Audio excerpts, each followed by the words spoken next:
What up? Well, welcome to this episode of Blunt Talk Quick Takes. I'm your host, Anthony Wright, coming to you from the beautiful, chilly, and spring-like confines of Lake City, New Jersey. Wherever you may be watching or listening, I thank you as always. Like, share, subscribe. It helps the channel. You can check the show out exclusively here on Podbean, also on YouTube, Apple Podcasts, Spotify, Substack, Patreon, and as well as on Trovo. I'm happy to be here on another beautiful day with you guys on this April 3rd, 2025. Sitting here delivering as much content as I possibly can. I did a lot of episodes, a lot of jam-packed things for you guys to really get into. NFL owners meetings recap. I got a mock draft episode that'll be dropping tomorrow. A lot of videos and things for you guys to digest. That whole Aaron Rodgers, Dak Prescott thing. But there's a lot of topics I want to touch into today. As you know, this is one of the quicker episodes that I do. So before we get started, guys, I want to make sure that we give a shout out to our friends of the show. For the number one ticket seller for live events, concerts, shows, StubHub. I can't stress it enough to you guys. My wife right now is currently trying to get things situated for this Chris Brown concert. Chris Brown's going to be coming to Philadelphia in August. It looks like my wife was already like, hey, get StubHub up now. She loved the prices. She liked a lot of what she saw. I implore you guys, always leave the link within the description of my videos. Definitely check it out. And for my UK subscribers, I didn't forget you guys as well. Check out Viagogo. I have a link in the description as well. A lot of the current events going on in the UK. A lot of great hip hop and things going on right now for you guys to really plug into and tap into in your downtime and off time, especially when you need to unplug from the fucking grind that is work and life and all the shit that comes with it. But nonetheless, I think you guys always, like I said, number one leading ticket getters in the world. StubHub and Viagogo. Check them out, guys. And now getting into this episode, we're going to start off. This is pretty much, this quick takes episode is going to be all the content that I couldn't get into the NFL owners meetings recap. So I'm going to be recapping a lot of that, plus some free agency news and some breaking trade news that just touched down too. So a lot of things definitely to unpack. But nonetheless, let's get right into it. The Atlanta Falcons are kind of in basically what has been described an amicable standoff with quarterback Kirk Cousins. Kirk Cousins is currently right now vying to get out of Atlanta. Being that Atlanta, as has been well documented, well spoken about on my show as well. They grabbed Michael Penix in the draft last year, which shocked the whole world. I believe it was eighth or ninth pick. I believe it was eighth pick, but shocked the whole world. No one expected them to take Michael Penix. Nonetheless, they grabbed Michael Penix. When they did, we all know the clock was pretty much ticking on Kirk Cousins. Kirk Cousins started out well, had a couple good wins, and then started to flame out down the stretch. Looked like the old Kirk Cousins. Actually didn't even look like the old Kirk Cousins. He looked like a shell of himself. He was pretty much shot between the Achilles injury and just shoulder. It's just a lot of things that just wasn't going right, and he's not no longer mobile as well. He wasn't mobile really from the start. He tried to be a little bit mobile before the Achilles injury, and then he had it. So that pretty much just zapped any, chance of that. I mean, he's going to be 37 in August of this year. So a lot to really digest right there. On the contract, they've already swallowed the $10 million as far as the guaranteed money going into this season. So he's going to get 90 million. I mean, they pretty much, they're on the hook for that. The Falcons front office is going to swallow that pill. So Kurt's pretty much just trying to get out. As currently constructed right now, looking at things as they are, I understand why he wants to go. I really do.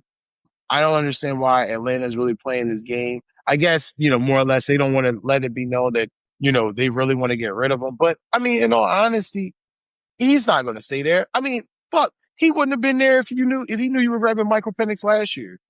It's just a very weird situation. Looking at quote though from Raheem Morris, an interview that he did via The Athletic, he stated that things are things. There are things that we know we can get past if we have to. And he said, at the end of the day, what happens, happens. Maybe something pre-draft, post-draft, I don't know. But Cousins understands what our needs are and what we have to do as a franchise. Which basically says, hey, man, we're going to definitely try to trade you. We're going to definitely try to make sure we find something amicable and good for you. But we're not just going to give you away because we know we can definitely get something for you. What I don't know, because when you have a quarterback that had 18 touchdowns and 16 interceptions, and he flamed out in the manner that he did at the end of last season, I don't think anybody's taking a shot on Kirk Cousins. They also, within that athletic article, it states that Cousins and Blank had a 1 hour phone conversation in early March in which Cousins expressed his desire to be somewhere where he could be the starting quarterback, the owner said. And he's also expressed this to Raheem Morris too. So this is going to get done. It's just a matter of when, how, and who. I completely understand why Kirk Cousins feels the way he feels. At this point, you bamboozled me. You had me under the impression I was going to be the starting quarterback. Now, hey, you paid me the money. You did your job. You paid me the money, but now at least allow me the opportunity to go elsewhere. I mean, this guy's a fucking mercenary anyway. I mean, I think he's got 7 years of like guaranteed contracts, and he's had some of the most mediocre quarterback play in the most important games ever. So I shout out to Kirk Cousins. Whoever his agent is a fucking genius. So I got to give him credit for that. But yeah, that's where things stand as right now with Kirk Cousins and the Falcons. I would definitely have an update for you guys as soon as something pops on that front. As for another front, there was well documented yesterday. I posted a video chronologizing what seemed like the very staged and rigged workout of DK Metcalf and Aaron Rodgers, which kind of broke the internet. Nonetheless, there were some comments yesterday at the owners' meetings or actually 2 days ago at the owners' meetings that didn't really get reviewed by Art Rooney II, who's the current owner of the Steelers. He said that all signs are positive on the Aaron Rodgers front. Quote, I would say it was a good sign that Rodgers wanted to do that, meaning meet and sit down with the team for 6 hours as he did. We keep hearing that Rodgers is headed in our direction. All signs are positive so far. He later further added that we keep getting positive sort of signals about it. I say we feel pretty good about it. I mean, listen, if you got this guy, fucking working out with your number one wide receiver that you just paid a gazillion fucking dollars to, unless he's playing the best game of chicken ever, I would safely assume he definitely wants to be on this roster. Now, there's a lot of fucking kerfluffle right now in Pittsburgh about why is he playing this game? Why is he making them, fight for a contract? Why is he making them wait? Wouldn't he want to be a Steeler? It's the Jets scraps. I know the Steelers, Steelers fan base, they think very highly of their franchise and as they should. Very proud, passionate fan base, historic organization, definitely known for winning, definitely have set the precedent for a lot of teams for the standard of winning. That being said, that was also 40 or 50 years ago. Mike Tomlin has not won a playoff game in 9 years. You've gotten to the playoffs with the likes of Mason Rudolph. You've won games with the likes of Joshua Dobbs and Duck Hodges. I would argue that you haven't really placed an emphasis on the standard of great quarterback play since Ben Roethlisberger left. Because hell, even his penultimate season, his last season, he was good, solid numbers. So remains to be seen, but it definitely looks like Aaron Rodgers is definitely coming to the Steelers. Just can't wait till this fiasco is over so we can stop talking about it. It's getting kind of boring at this point because let's be honest, Aaron Rodgers, yeah, he should play better with the Steelers, but in all honesty, that offensive line for the Steelers is about a third better than what he had with the Jets. So we'll see, but I'm definitely a bit skeptical as far as where this thing may play out as far as on the field. Going further, recapping some more information from the NFL owners meetings. The NFL owners announced the rule change for overtime. Now, this was pretty significant. It kind of got swept under the rug, but I definitely wanted to touch it over, speak on it again. The NFL owners announced a rule change for overtime, for regular season overtime, where both teams possess the ball. Unlike playoff overtime period, which is 15 minutes, the regular overtime period for regular season will remain 10 minutes. Under the new format, if the initial receiving team does possess the ball for the entirety of the overtime period and scores at the end of the 10-minute drive, the game ends without the second team possessing the ball, which I think is an interesting caveat because let's be honest, if you have the extra 5 minutes, you can kind of scheme things a little bit more. You may not have an incentive to more or less take the football. But this also, I love this too, because what this also does is place emphasis on the defense. It causes your defense to have to really do its job. Every play counts. Maybe you may have to take some risks. Maybe you have to play some coverages that you may not have been comfortable or familiar, or even may have tried earlier in the game, but you may have to try it now because you need to win the game. It's going to create captivating football. It's going to create captivating TV. I love it. I'm not really that much of a fan of it though, because it still isn't truly what the college. I am a big fan of the college overtime system. I really feel the NFL just needs to adopt that and stop the bullshit. I know they don't want to have a football game dragging on for 5 hours. I know they don't, but people will watch. God knows people will watch. We'll watch if it's a high scoring game. We'll watch if it's a tight defensive game. It's the NFL. They need to just figure this out. Going further, as far as another announcement, as far as the NFL during the owners' meetings, they also announced, which is to me some of the best news throughout the whole week. They announced the use of virtual measurement technology for first downs, meaning Sony's Hawkeye technology. So this is something that Sony have been experimenting with in the United Football League and some other football leagues and other sports leagues, especially in tennis. It's something that's been well proven, well documented. The NFL has been reviewing it and investigating it. I'm ecstatic about this. I love the old NFL. I love watching the chain gang, but the chain gang is ancient as shit. It needed to go 20 years ago. The moment we were able to get digital recording of first down markers and if guys crossed the line or not, that shouldn't even have been a thing anymore. There's no way in hell that chain links are still being used as a measurement for first downs when we have cameras all over a fucking NFL football field.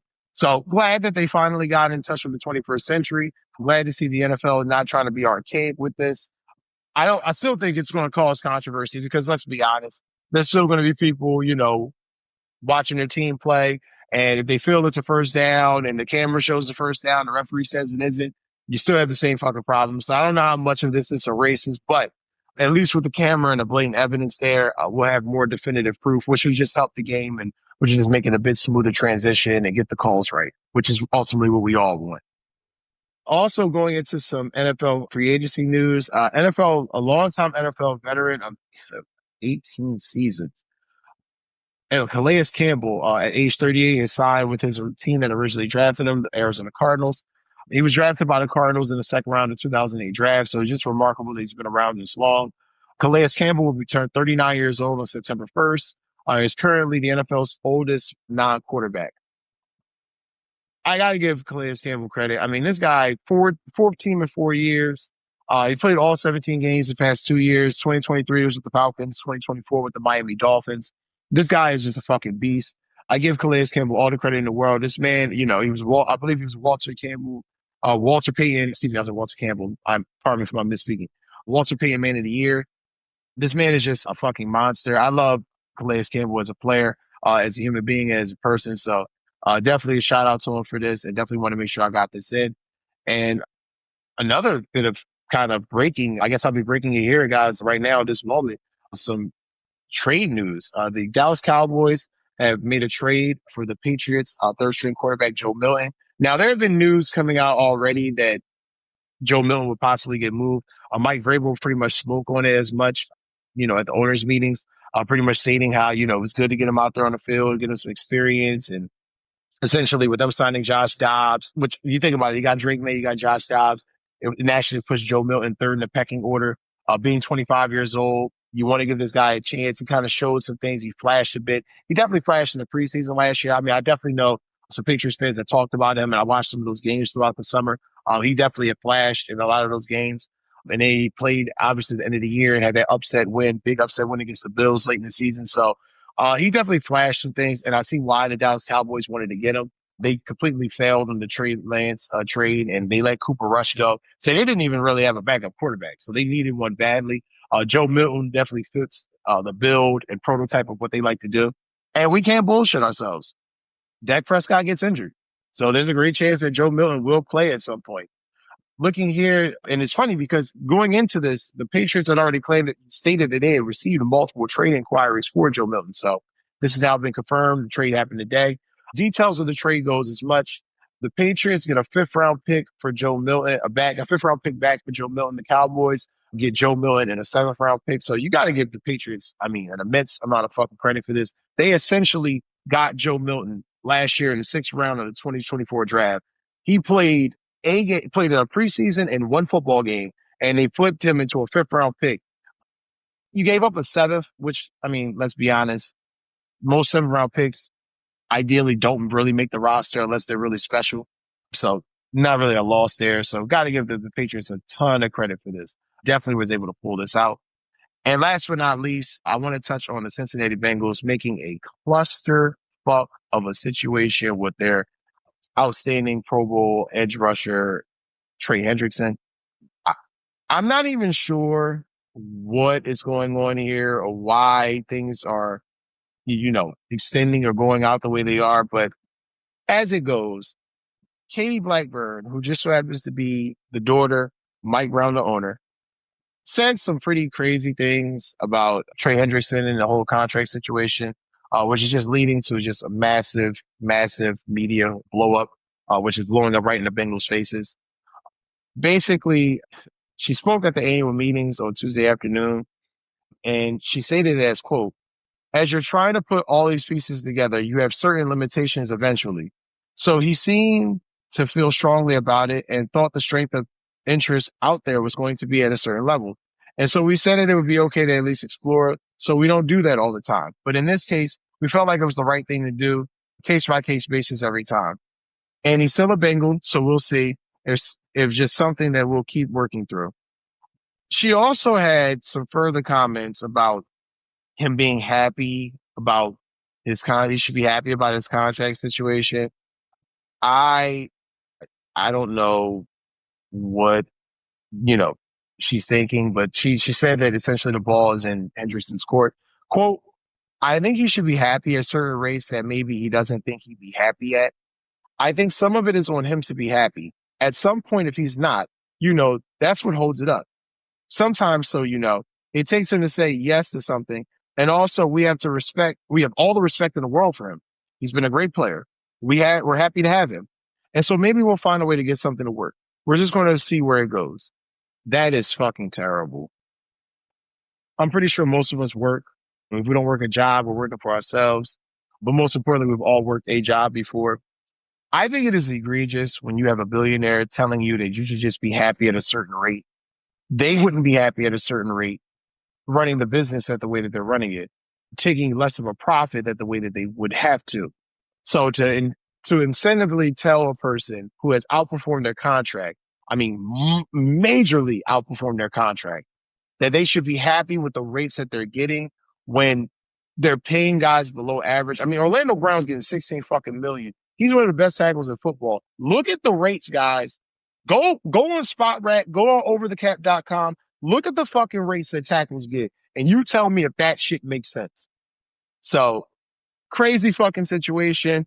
Trey Hendrickson definitely had he had a response to it, basically saying that it was kind of confusing and disappointing, that, she had these comments. I gotta be honest with you. This is just same old Bengals being fucking cheap.